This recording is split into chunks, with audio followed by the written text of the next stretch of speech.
మీ పిల్లలు ఫారెన్లో చదవాలనేది మీ కల? మీ కలను నిజం చేసే ఏకైక సంస్థ విదేశ్ కన్సల్ట్స్. నమస్కారం అమ్మా. నమస్తే అమ్మా. అమ్మా, ఈ మాసంలో అక్షయ తృతీయ రాబోతుంది. అవునమ్మా. అక్షయ తృతీయ అనగానే చాలా మంది బంగారం కొనాలి అని చెప్పి వెళ్తూ ఉంటారు, తీసుకుంటూ ఉంటారు. బంగారం షాపులన్నీ కిటకిటలాడిపోతుంటాయి. అయితే పెద్దవాళ్ళు చెప్తున్నారు ఆఫర్లు కూడా ఇస్తారు. రేటు పెంచేసి ఆఫర్లు ఇస్తారేమో కదమ్మా. అది మనకి తెలియదు. జనరల్ గా మనం అనుకునే వరకు ఏదైనా డిస్కౌంట్లు ఉన్నాయంటే ఎక్కువ పెట్టి తక్కువకి ఇస్తుంటారు అంటారు కదమ్మా. అంతే కదమ్మా. ఎక్కువ కొంటే కూడా పెంచకపోయినా ఎక్కువ కొంటే టర్న్ ఓవర్ ఉంటుందని కూడా ఇవ్వచ్చు. అంచేత మనం గట్టిగా అనడానికి వీల్లేదు. అంతే అమ్మా. అయితే అమ్మా, మళ్ళీ మరికొంతమంది పెద్దవాళ్ళు ఏం చెప్తున్నారంటే అసలు బంగారం కొనడం కాదు, కొని మనం ఎవరికైనా దానం ఇస్తే మంచిది అని చెప్పి. అసలు నిజంగా ఏం చేయాలమ్మా అక్షయ తృతీయ రోజు? అసలు అక్షయ తృతీయ అన్న పదాన్ని పట్టుకుని అక్షయం అంటే క్షయం కానిది, అంటే ఏది చేసినా అది అంతులేనంత ఫలితాన్ని ఇస్తుంది అన్న అర్థంలో చెప్తారు. కనుక బంగారం కొంటే అంతు లేకుండా మన ఇంటికి వస్తుంది అని మనం కొద్దిగా లౌకికంగా ఆలోచించి చూస్తున్నాం. కానీ అక్కడ ఒక చిన్న లాజిక్ మర్చిపోయాం. ఏంటమ్మా? బంగారం ఊరికే వస్తుందా మన ఇంటికి? లేదు. ఏం చేస్తే వస్తుంది? డబ్బులు ఖర్చు చేస్తున్నాం. అంటే బంగారం మన ఇంటికి రావడం ఎంత అక్షయమో మన దగ్గర నుంచి డబ్బు పోవడం కూడా అంతే అక్షయం కదా. ఈ లాజిక్ ఎలా మిస్ అయ్యారు అందరూ? అవును కదా. నిజమమ్మా. మీరు కొని నాకు ఇస్తే నాకు అక్షయంగా వస్తుంది. అవును. కానీ నేను డబ్బు పెట్టుకుంటే నాకెలా వస్తుంది? అంతే కదా. అంచేత ఈ లాజిక్ ఒకటి గుర్తుపెట్టుకోండి. ఏం చేయాలో చేయక్కర్లేదో నేను చెప్పలక్కర్లేదు, మీకు అర్థమైపోతుంది. మొదటిది అసలు అక్షయ తృతీయ అంటే ఏమిటి? అక్షయం ఈ రోజు ఏం చేసినా ఫలితం అక్షయంగా ఉంటుంది. ఫలితం అక్షయంగా ఉంటుంది అంటే నేను చేసిన పనికి నాకు ఇంత పని చేస్తే అక్షయమైన పుణ్యం వచ్చింది అనుకో. ఇంత పని చేస్తే ఇంతే పుణ్యం వస్తుంది. కానీ అక్షయంగా పుణ్యం ఈ రోజు కాస్త మంచి పని చేస్తే అక్షయంగా పుణ్యం వస్తుంది. అంటే ఏం చేయాలి? నేను పుణ్యం వచ్చే పనులు చేయాలి. అందుకని ఈనాడు ఏం చేయాలని చెప్తారంటే ఈనాడు ప్రపాదానం చేయమన్నారు. ప్రప అంటే చలివేంద్రం. చలివేంద్రం అంటే ఉచితంగా అందరికీ మంచినీళ్ళు ఇవ్వడం. ఓకే. పూర్వం చలివేంద్రాలు ఉండేవి కదా, పెద్ద కుండలు పెట్టి ఆ కుండ చుట్టూతా బట్ట చుట్టి నీళ్లు చల్లుతూ ఇలా కాడ ఉన్నటువంటి గట్టి దాంట్లో నీళ్లు తీసి అందరికీ ఉచితంగా నీళ్లు ఇచ్చేటటువంటి పద్ధతి. దాన్ని ప్రప అంటారు సంస్కృతంలో. తెలుగులో మనం చలివేంద్రం అంటాం. నీళ్లు ఉచితంగా ఇచ్చేది. ఇది నేను చేయలేకపోవచ్చమ్మా. నేను పని మానుకుని 4 కుండలు పెట్టుకుని అంతవరకు నేను చేస్తా. 4 కుండలు పెట్టమంటే పెడతా, నీళ్లు పెట్టమంటే పెడతా. కానీ అక్కడే కూర్చుని నీళ్లు పోస్తూ కూర్చోమంటే నేను చేయలేను కదా. అందుకని దానికి ఒక మార్గం ఏం చెప్పారంటే, ఇంతకు ముందే ఒక కుండ కొని 4 రోజులు దాంట్లో నీళ్లు పోసి కడిగి శుభ్రం చేసి, ఎందుకంటే కుండ వెంటనే వాడరు కదా, 4 రోజులు నీళ్లు వాడకూడదు అందులోది. దగ్గు జలుబు చేస్తుంది. 4 రోజుల పాటు కుండలో పట్టినటువంటి నీళ్లు వేరే దానికి వాడుకోవచ్చు. మొక్కలకు పోయడము దానికి వాడాలి, తాగడానికి వాడరు. ఆ తర్వాత కుండ మీద మూకుడు కూడా తీసుకోవాలి. అది కూడా మట్టిదే. తీసుకుని ఈనాడు దాని నిండా నీళ్లు నింపి వీలైతే సుగంధ ద్రవ్యాలు వేసి, అంటే యాలకు పొడి, కొద్దిగా పటికి బెల్లం, మరి తీపిగా కాదు, ఊరికే. అంటే మనకు అన్ని నీళ్లు రుచిగా ఉండకపోవచ్చు కదా. అంచేత అటువంటివి ఏదైనా సరే సుగంధ ద్రవ్యాలు వేసి, ఇంకా చాలా ఉన్నాయి నీళ్లలో వేసే సుగంధ ద్రవ్యాలు. అవి ఏమేస్తారు? ఇంకా ఒక్క మల్లెపువ్వు వేయండి అమ్మా, నీళ్ళు ఎలా ఉంటాయో మీరు చూడండి. అవునా అమ్మా? ఒక కుండ నీళ్లలో ఒక్క మల్లెపువ్వు వేసి ఆ తర్వాత నీళ్లు తాగండి, వాటి పరిమళం ఎలా ఉంటుందో. ఒట్టివేళ్ళు వేయచ్చు, యాలకు పొడి వేయచ్చు, ఇలాంటివి ఉన్నాయి, చాలా ఉన్నాయి. అలాంటి సుగంధ ద్రవ్యాలు మనకు అన్ని ఎక్కడ దొరుకుతాయి? కాస్త ఒక్క యాలక్కాయ కొట్టి అందులో వేస్తే చాలు ఇన్ని కుండెడి నీళ్ళకి. దాన్ని ఒక బ్రాహ్మణుడికి దానమేమన్నారు. ఆ తర్వాత ఎంతమంది కన్నా ఇవ్వచ్చు. మొదలు అక్కడ, ఇప్పుడు మొదటి నమస్కారం తల్లికి చేయమన్నట్టు మొదట ఇచ్చేది అలా ఇచ్చుకోండి అన్నారు. ఆ తర్వాత ఆ రోజు చెప్పుల దానం, తెల్లని వస్త్రాల దానం, గొడుగు దానం చేయాలి. అంటే ఎండాకాలం వస్తుంది కదా, చక్కగా చెప్పులు ఇస్తే ఎవరికన్నా శుభం. వాళ్ళు కాళ్ళకి చెప్పులు వేసుకుంటే అమ్మయ్య ఎండలో కాళ్ళు మాడకుండా ఉన్నాయని సంతోషపడతారు. అలాగే గొడుగు, ఎండలో నడిచెడితే గొడుగు. ఆ తర్వాత తెల్లని నూలు వస్త్రాలు, అటుపైన విసనకర్ర, ఇంకా ఓపికంటే చందనం. వేసంకాలం వస్తోంది కదా, చందనం పూసుకున్నా చందనం కొద్దిగా మంచిది, మార్కెట్లో దొరికే పౌడర్ కాదమ్మా, మంచి చందనపు చెక్క దొరికితే దాన్ని ఒక్కసారి ఇట్లా అరగదీసి, ఆ అరగదీస్తే వచ్చే గంధాన్ని నీళ్లల్లో గనక ఒక్క చుక్క, అంతకన్నా ఎక్కువ కాదు మళ్ళీ, అది కలిపితే ఎంత మంచి పరిమళం ఉంటుందో, చొలవ చేస్తుంది శరీరానికి. అందువల్ల మంచి గంధం దానం చేయాలి. ఇంకా ఓపికంటే బంగారం దానం చేయాలి. బంగారం దానం చేస్తే, ఇంత బంగారం దానం చేస్తే అంత బంగారం దానం చేసిన ఫలితం ఉంటుంది. అది ఆలోచిస్తారమ్మా, కానీ బంగారం దానం అంటే పోనీ చెయ్యకండి, ఎవరు చేయమన్నారు? వీలుంటే అని చెప్పాం కదా. బంగారానికి ప్రత్యామ్నాయంగా బెల్లం చేయొచ్చుగా. బెల్లాన్ని కూడా బంగారం అంటాం కదా.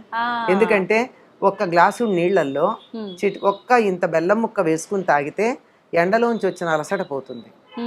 ఇది బెల్లం అంటే కొంచెం మోటుగా ఉంటుందని చారెడు పంచదార, చిటికెడు ఉప్పు వేసుకుని తాగమని మనకి ప్రభుత్వం వారు ప్రచారం చేస్తారు.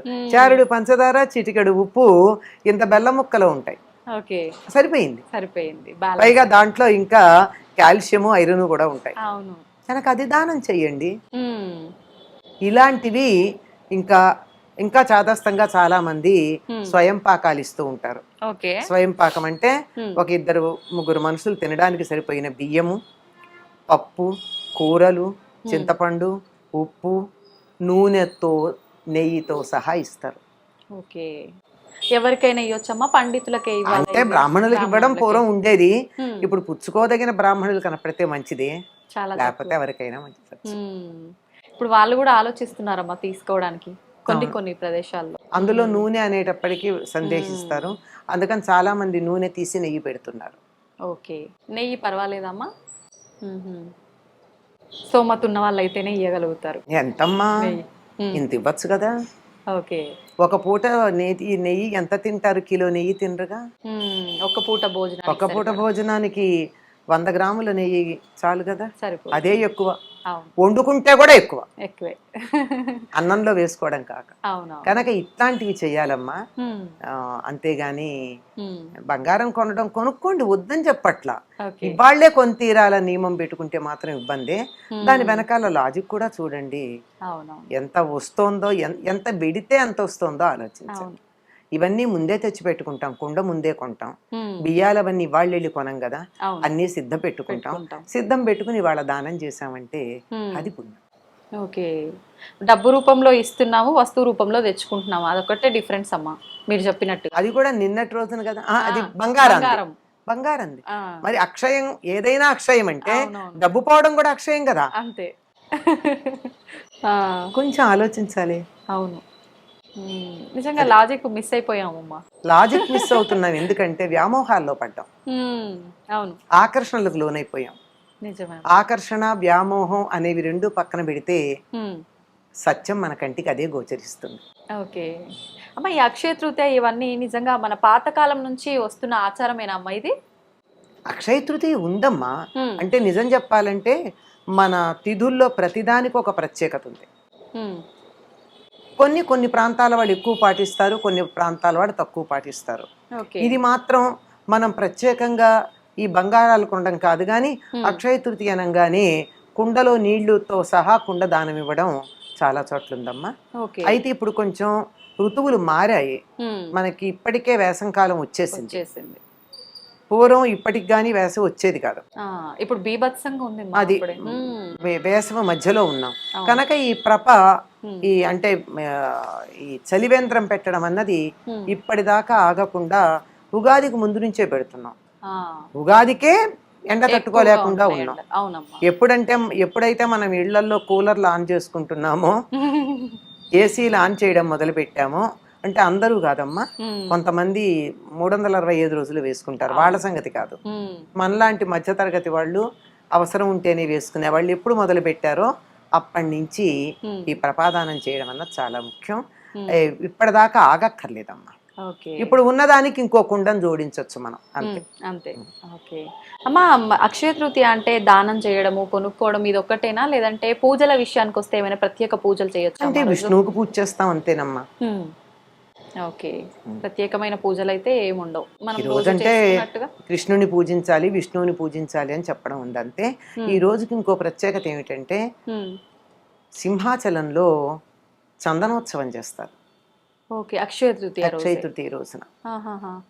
రోజు రోజు చందనం పూస్తూ ఉంటారు కదమ్మా. ఒక లింగం లాగా తయారవుతుంది. లోపల ఉన్నది వరాహస్వామి. ఓకే. ఆ వరాహస్వామి పైన ఉన్నటువంటి చందనం అంతా ముందు తీసేస్తారు. ఒలుపుత్సవం అని చేస్తారు, చందనం ఒలిచేస్తారు. ఈ రోజున చందనోత్సవం చేస్తారు. అది ప్రత్యేకం. ఓకే, ఎందుకనమ్మా ఆ రోజే ఎందుకు చేస్తారు? ఆ రోజు ఆయన ఆవిర్భవించాడని నమ్మకం. ఓకే, ఇంకా ఏం చేయొచ్చమ్మా అక్షయ తృతీయ రోజు ప్రత్యేకంగా చేయాలంటే? మిఠాయిలు పంచమని చెప్తారు. ఇది కూడా ఒక కథ ఉంది. అక్షయ తృతీయని ఒక వ్రతంగా చేసేటటువంటి వాళ్ళు, మనకి లేదని చెప్పాను కదా ఉత్తర దేశంలో, వాళ్ళు ఒక కథ చెప్తారు. చాలా దీన స్థితిలో, దరిద్ర స్థితిలో ఉన్నటువంటి అతను ఎవరో చెప్తే ఆనాడు గంగా స్నానం చేసి, మనకెక్కడ దొరుకుతుంది గంగా స్నానం? గంగా స్నానం చేయడానికి ఒక చిన్న చిట్కా ఉంది మనకి, షార్ట్ కట్. మనం బకెట్ నిండా నీళ్లు తీసుకుని ఆ నీళ్లలో ఒకసారి ఒక చెంబుడు నీళ్లు పోసుకున్న తర్వాత ఆ నీళ్ళని ఇలా 3 సార్లు చేత్తో ప్రదక్షిణంగా తిప్పుతూ గంగే గంగే గంగే అంటే ఆవిడ వస్తుందట గంగ. నిత్యం గంగా స్నానం చేయొచ్చు. అలా గంగా స్నానం చేసి, మనకు అందుబాటులో ఉన్నది అదే గనక గంగా స్నానం చేసి ఆనాడు మాధవుణ్ణి పూజించి మిఠాయిలు చేసి అందరికీ పంచిపెట్టినందువల్ల ధనవంతుడయ్యాడు అని మనకి ఒక కథ ఉంది. అందువల్ల ఈనాడు తీపి పదార్థాలు కూడా అందరికీ పంచాలి. చాలా మంచి విషయాలు తెలియజేశారమ్మా, ధన్యవాదాలు.